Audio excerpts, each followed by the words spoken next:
It's Shantae, and today we're talking about something that every social media manager needs in their toolkit.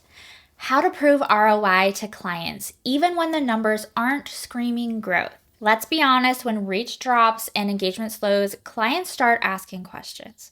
But that doesn't mean the strategy isn't working. If you've ever had a client say, "Why is engagement down?" or "When am I going to see sales from this?" you're going to want to stick around because today I'm breaking down why flat metrics don't always mean failure, how to connect your strategy to real ROI goals, what to say and show when a client needs proof. We're going to start with this. Most clients don't actually know how social media ROI works. They're looking at the wrong metrics or they're panicking because likes dipped by 12%. But here's the reality. Dips are normal. Metrics don't grow linearly and ROI is not always obvious. So here's what I see happening all the time. Clients assume engagement dips mean the strategy isn't working, and then social media managers panic and start overcorrecting instead of analyzing.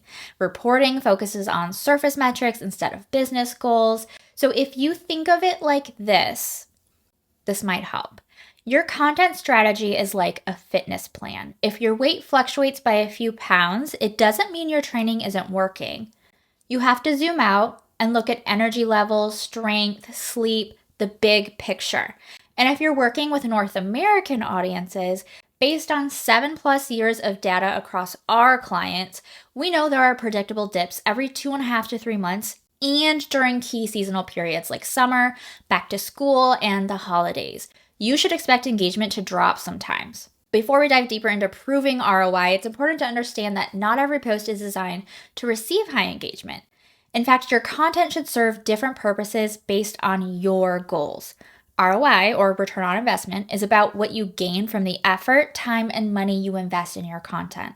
And that return might be more than just likes or comments. It can be deeper engagement, new leads, or even conversions like booking a call.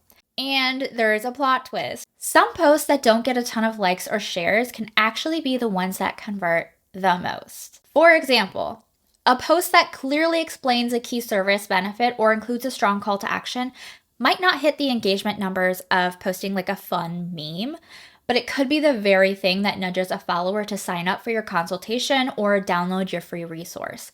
They're not going to like or share your post with a friend. They're going to trigger your chatbot or visit the link in your bio instead. It's all about aligning the content's purpose with your overall strategy. So when you're mapping out your content goals, ask yourself, is this post meant to boost overall awareness or is it designed to drive conversions? Are you aiming to build your brand's community or do you want to trigger a specific call to action? This way, you're not chasing engagement for its own sake. You're using each post as a strategic tool to build ROI. So what actually works? How do you prove your value and show your strategy is working? Here's my 3-part framework. Pick the ROI, map the metrics, tell the story. Okay, so for number 1, pick the ROI. Don't try to prove everything. Start by choosing the goal you're optimizing for: visibility, engagement, leads, or sales. Personally, I like to map this to the buyer decision journey, which I've talked about in the past. I'll link that for you if you're interested.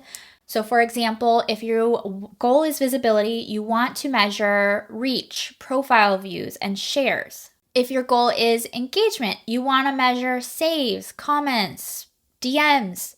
If your goal is leads, you want to track link clicks, opt-ins, chatbot flows that you're using. And if it's sales, then we're tracking service inquiries, conversions, booking. And for number 2, map the metrics. So once you've got a goal, track supporting metrics that connect to that goal. Not everything will be high every month, and that's okay. You want to focus on upward trends over time. Use platform insights, profile conversion rate, and audience growth over 90-day windows to see the big picture. You want to track call to action clicks, downloads, or replies, not just how many people double tapped a post. So for example, we had a client whose engagement dropped for a month, but link clicks to her sales page went up 45%.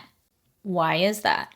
Because we focus the content on education and solution awareness with our call to actions that moved them away from engaging and toward converting instead. That's what ROI is. Now, number 3, tell the story. Metrics alone aren't enough. You have to connect the dots for your client. Explain what shifted in the strategy that month. Highlight what the audience is responding to. Use visuals from content, DMs, or testimonials to show how the brand is being perceived. And if your client's getting DMs from warm leads or their audience is saving case studies like crazy, that's movement in the right direction. Even if likes are flat, try starting your next content report by stating the primary goal and how the month's content supported it. Don't just show numbers, guide them through what it means. Now you might be wondering, but what if the metrics are low across the board? What do I do?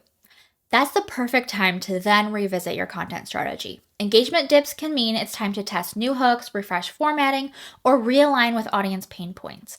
And if you're struggling with, my client only cares about likes and followers, it's up to you to shift their focus by tying every post back to a purpose. When they see that a carousel got fewer likes but drove 30 link clicks to their lead magnet, that changes the conversation.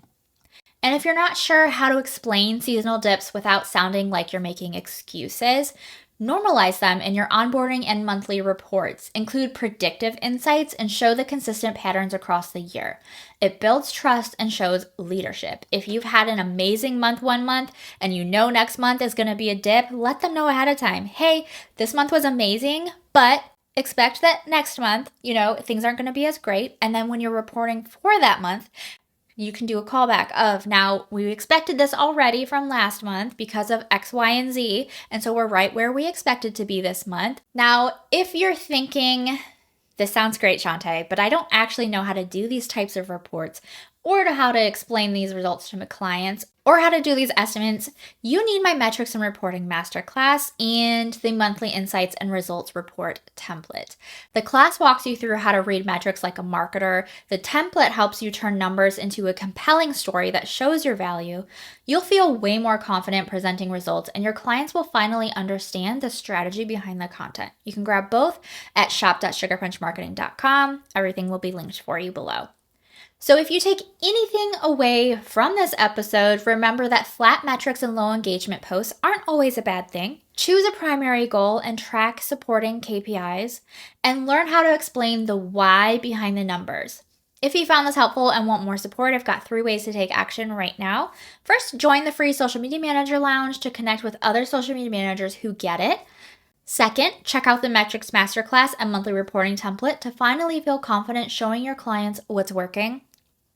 And third, go back and listen to the episode on hiring a social media manager. It's a great perspective shift if you want to better position your own services. I'm literally talking to myself right now, so let me know if this episode helped you by liking, commenting, following, or DMing me on Instagram.